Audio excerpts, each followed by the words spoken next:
Carl Bennett era um menino muito curioso. Ele adorava explorar a estrutura e a composição das coisas, como rochas, plantas e animais.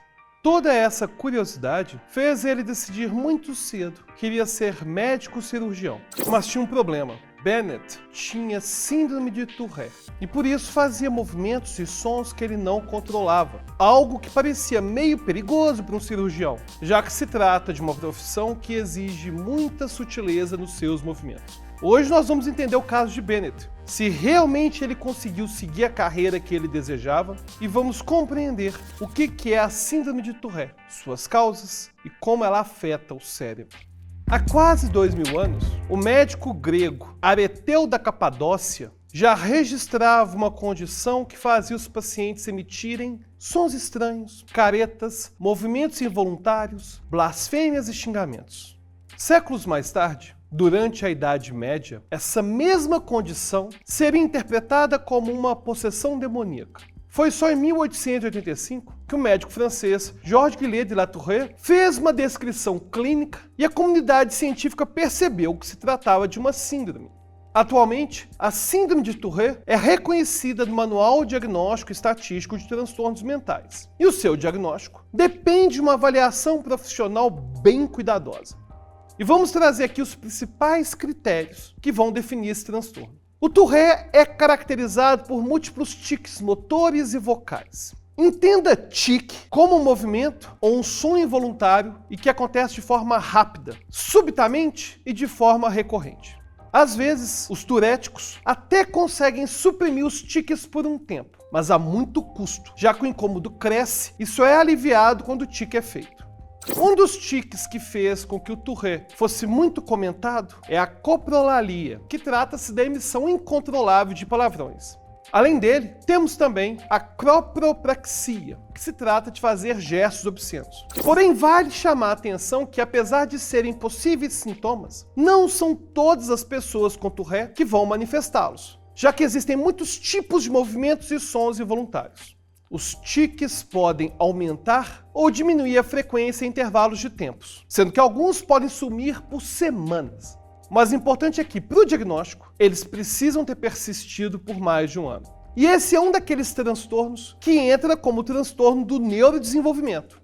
E como todos os que a gente viu até agora, as causas do Tourette são tanto genéticas quanto ambientais. E se você tem acompanhado nossa série, vale lembrar que os sintomas desse grupo de transtornos aparecem antes da vida adulta. E é isso que acontece com o Tourette, já que a gente observa os sintomas antes dos 18 anos de idade. E em geral, esses tiques atrapalham as atividades diárias da pessoa, principalmente no que diz respeito a aspectos sociais, já que muita gente não entende o problema e acha que os movimentos e barulhos são voluntários. São feitos como uma espécie de piada ou provocação. E por isso não é incomum que muitos indivíduos com Tourette tenham outros problemas psicológicos associados. Bom, mas apesar disso, nós podemos encontrar pessoas touréticas exercendo praticamente qualquer atividade, desde escritores até matemáticos, atores, operários, atletas, músicos e até mesmo streamers aqui no Brasil, como o Dilera, que ficou muito famoso. Ele faz seus streams de game e ele tem Tourette. E ele faz esses tiques vocais o tempo todo. E aqui voltamos ao caso do Carl Bennett. Será que seria possível que ele se tornasse um médico cirurgião? Bom, mais impressionante é que sim, tanto que ele seguiu a carreira que ele tanto sonhou. Mas como será que isso foi viável? Foi isso que o neurologista Oliver Sacks quis investigar ao saber da história de Bennett. Sacks descobriu que Bennett era um profissional extremamente competente, com uma fila imensa de pacientes. Ele conseguia operar as pessoas com muita rapidez, eficiência e com uma concentração imensa, algo que era muito contrastante com os padrões de movimentos aparentemente descoordenados antes de iniciar a cirurgia. Quando Sacks perguntou a Bennett como que ele fazia isso, Bennett respondeu: "Na maior parte do tempo que estou operando, nem passa pela minha cabeça que eu tenho síndrome de Tourette. Tudo indica que os padrões de atividade neural se alteram por completo enquanto Bennett está fazendo uma cirurgia, se tornando mais direcionados aos movimentos precisos que são necessários de serem executados. E essa mudança é muito parecida com o que acontece com pacientes com Parkinson, quando estão tocando ou escutando música. Você já deve ter ouvido falar que a doença de Parkinson leva a pessoa a manifestar movimentos imprecisos e descoordenados, certo? Mas quando esses indivíduos são expostos à música, eles conseguem sim executar movimentos fluidos em um ritmo muito coordenado. Ou seja, são situações em que o movimento de uma atividade se sobrepõe ao movimento involuntário da doença, assim como parece ser o caso de Bennett.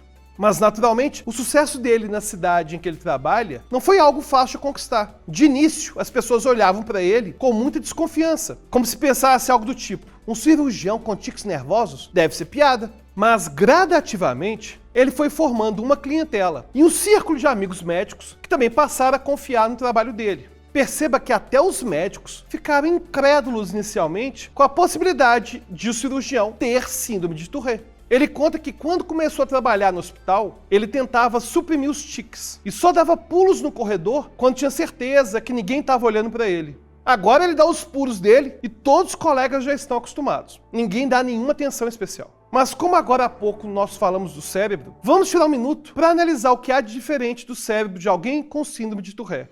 Não é difícil imaginar que alguns dos principais centros alterados em turéticos são áreas relacionadas ao movimento motor. Aqui chamamos atenção para os gânglios da base, que é uma área mais interna no cérebro, associada, dentre outras funções, à coordenação de movimentos. Aliás, alterações nessa área levam a vários dos sintomas observados no Parkinson. Na síndrome de Tourette, vale dizer que já foi observado que quanto menor for a atividade dos gânglios da base, maior tende a ser a gravidade dos tiques. Talvez você tenha imaginado que a maior atividade levaria a mais movimentos descontrolados. Mas lembra quando eu falei que essa área do cérebro está relacionada com a coordenação dos movimentos? Isso porque os neurônios dela são responsáveis por refinar as respostas motoras. E tem sido observado que quanto menor a ação dos neurônios, menor a capacidade deles de suprimir atividades de outras áreas que estão com atividade descoordenada. E com isso vocês entendem que, quando falamos de cérebro, temos que pensar de forma ampla, lembrando de como as áreas estão conectadas. Então, apesar de termos falado aqui dessa área específica, vale lembrar que os sintomas estão relacionados também a outros circuitos que se conectam também aos gânglios da base, como áreas motoras do córtex e do tálamo. Portanto, existem áreas que estão menos ativas do que seria de se esperar, enquanto há áreas que estão mais ativas. Inclusive, algumas dessas redes hiperativas estão em circuitos dopaminérgicos, ou seja, com forte influência do neurotransmissor dopamina. Você já deve ter ouvido falar da dopamina em outros lugares como sendo o neurotransmissor do prazer. Mas já falamos em outros vídeos como, na verdade, ela está relacionada a várias funções, inclusive com funções motoras. E voltando ao caso de Bennett, é muito provável que a ação dessas áreas se alterava completamente quando ele entrava na sala de cirurgia.